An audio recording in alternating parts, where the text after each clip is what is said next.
in what the committee has recognised as a biased process against the father-child relationship. Fortunately, custody disputes are a minority, not the majority.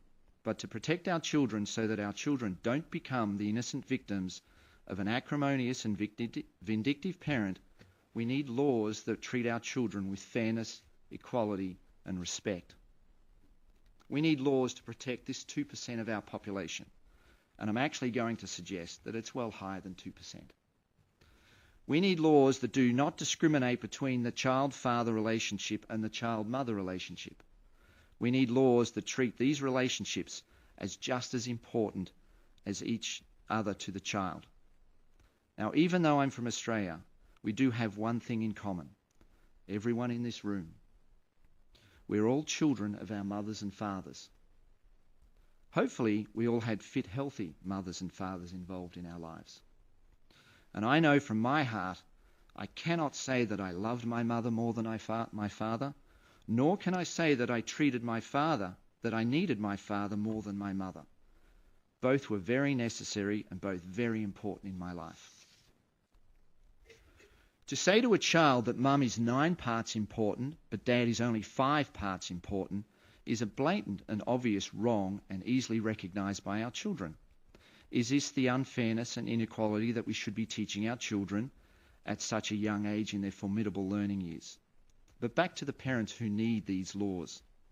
Should our laws support and reward a mum who wants to minimise dad's participation below 50% down to 28%? Or should our laws support dads who want to participate in their children's lives up to 50%? It is already clear from last month's testimony and discussion that this committee agrees and accepts that dads get unequal placement and treated with bias. In Senator Grothman's own words to me back in 2002, when this all started for me, dads get a bad deal. Well, our children get an even worse deal. Let's go back. 1979, Kramer versus Kramer, famous movie, Dustin Hoffman, Meryl Streep. Academy Awards everywhere. Watch that movie. It's a fascinating movie.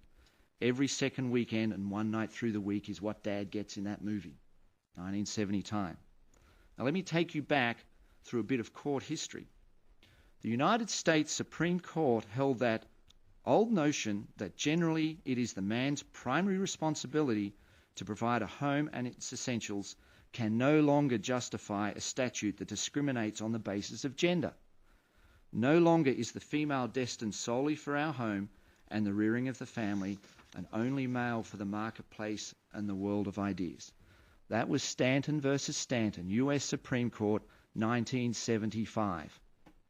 We are 30 years on from Kramer versus Kramer and Stanton versus Stanton, and still the same gender bias is prevalent and forced upon the child-father relationship.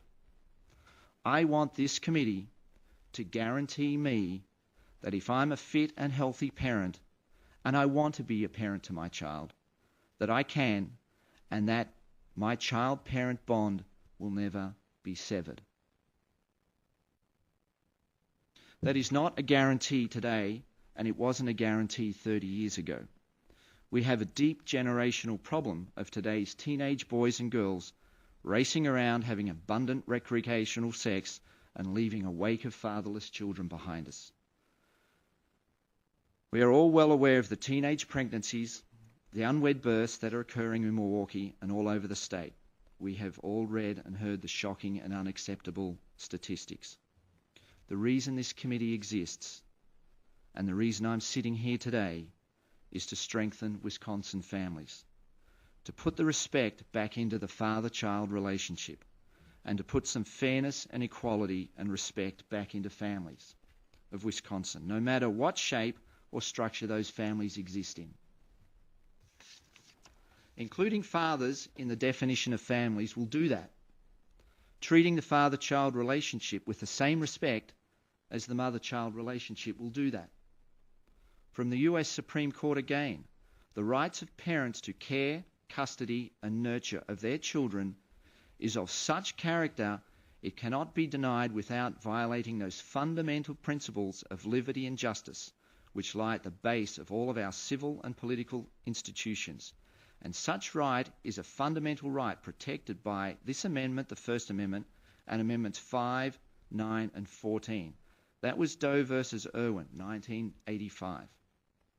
The parent-child relationship is a liberty interest protected by the Due Process Clause of the 14th Amendment, Bell versus the City of Milwaukee, 1985. In Troxell versus Granville, 2000, Justice O'Connor wrote for the court that the liberty interest at issue in this case, the interest of parents in the care, custody and control of their children, is perhaps the oldest of the fundamental liberty interests recognised by this court. Remember that date, the year 2000. In the matter of RA and JM, December the 30, 2005. In so holding, I recognise that fit parents are presumed to act in the best interests of their children. That was based from Troxell, but it was cited RNA and JM, December the 30, 2005. These Supreme Court rulings are less than 2 years ago for the 2005 ones. Currently, there are 28 states pushing for equal parenting laws. In the federal arena, the latest support for mothers and fathers being fully involved is provided for in Section 119 of H.R. 240, as introduced in the House of Representatives on January the 4th, 2005, and in the Senate concurrent resolution on September the 29th, 2006. It reads, expressing the sense of the Congress that joint custody laws for fit parents should be passed by each state so that more children are raised with the benefits of having a father and mother in their lives. Where research by the Department of Health and Human Services show that the states with the highest amount of joint custody subsequently had the lowest divorce rate. Yet in our own state, in Wisconsin, in the Washington County court system, the Family Court Commissioners between November 2006 and May 2007, in a total of 795 cases, there were 591 cases where wives were the petitioners. That's 74%. 128 cases where the husband was the petitioner. That's 16%. And 76 cases where the wife and husband filed jointly. That's about 10%. That's a ratio of 5 to 1 that women are filing for divorce more than men. It's hard enough to get a man to commit to marriage, but then why women want to get out of it a 5 times to 1 ratio after that, I don't know. So I'm asking the question, why are women filing divorce at a 5 times greater than men? From the U.S. Bureau of U.S. Bureau of Census latest report in March 2002, of those children not living with their biological mother and father, 83.3% were living in a mother custody household, and 16.7% was in a father custody household. Mother custody awarded at a 5 times greater rate than fathers. Now let's hold those statistics up to the light here. Washington County Family Court, 74% wives, 16% husbands. U.S. Census, 83% mother custody, 16% father custody. To me, it looks like wives are filing for divorce because they know they will get to keep the kids. And as a consequence, dad will be marginalised from those children's lives.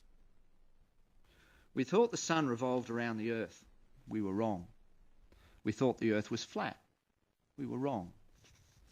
The British thought the Americans should pay tax on their tea. They were wrong. We thought that women shouldn't vote. We were wrong. We thought that blacks shouldn't sit in the back of the bus. We were wrong. We think that unequal shared parenting is good for our children. We are wrong. I've got some exhibits here.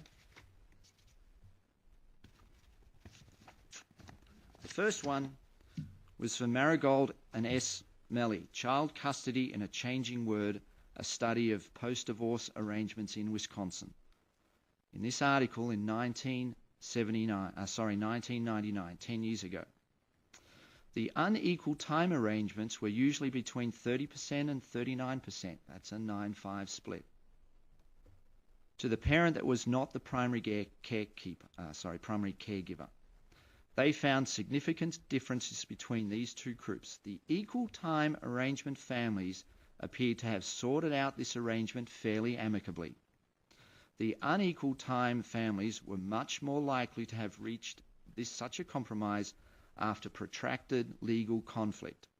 This group also had the highest incidence of returns to court of any of the custody arrangements in the study.